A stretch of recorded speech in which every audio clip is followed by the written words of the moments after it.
Fred, had to go to New York to be recognized as a national figure.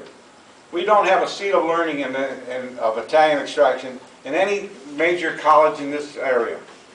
And why don't we do that? Because there are no people willing to dig deep in their pockets and form and fund a seat of wisdom at Loyola or DePaul or one of those places. It takes money to support this kind of activity. I look at it as, I'm a lawyer. What I write, what I do, is long forgotten. But what these authors and these writers put together will be remembered for the rest of our lives and beyond that. They're chronicling the story of the Italian-American experience in this country.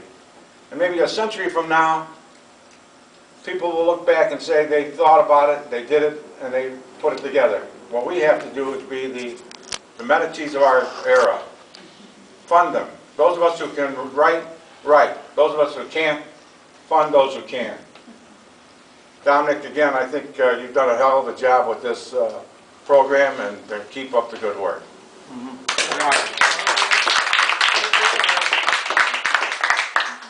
I'll be over to wash your windows, and fix your car, and anything else you'd like.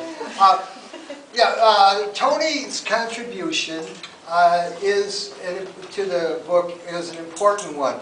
He writes about the experience in putting together the Festa Italiana for, was it 15 or more years? About a dozen years. What's it? About a dozen years. Dozen years?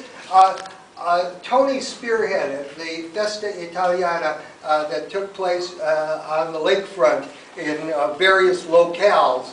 And this was an important, they gave away millions of dollars to the Villa Scalabrini, to the Italian Cultural Center, and other charities.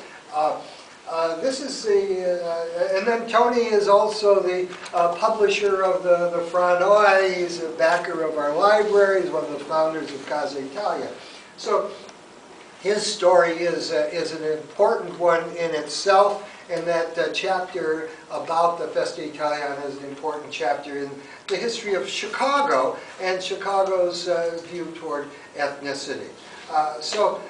We want to thank you, Tony, for all the support that you've given us here at the Casa and cultural things that have happened. And I have to add this. Throughout the time when Festa Italiana was going, Tony always made room for the arts and always supported us with prize money for artists who participated in the Festa Italiana, etc. So he has been a Medici himself, and now if we can find a dozen Tonys to step forward, maybe we can, and this is the only thing that made me happier than the publication of this book is to learn of the establishment of endowed professorship in Italian-American Studies at, say, Loyola or DePaul or wherever. In any case, let's thank you, Tony, and let's move on to the